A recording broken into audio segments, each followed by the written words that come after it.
नमस्कार दोस्तों, आप देख रहे हैं हाल चाल भोजपुरी। दोस्तों, फैंस के लिए आपस में लड़ गए खेसारी लाल यादव और काजल राघवानी। क्या है पूरा मामला, वीडियो को लास्ट तक देखिएगा।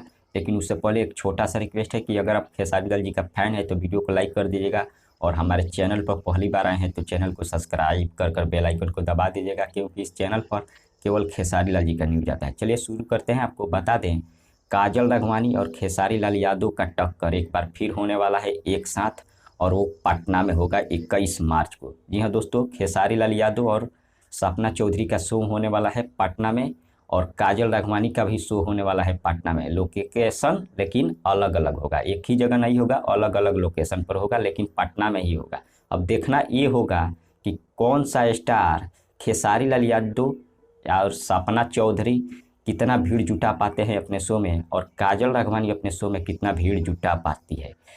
21 तारीख के बाद ही पता चलेगा कि इसका फैन फॉलोइंग कितना ज़्यादा है। अब इसके बारे में आप सबका क्या राय है, कमेंट के जरिए हमें ज़रूर बताइएगा। तब तक मिलते हैं अगले वीडियो में। धन्यवाद।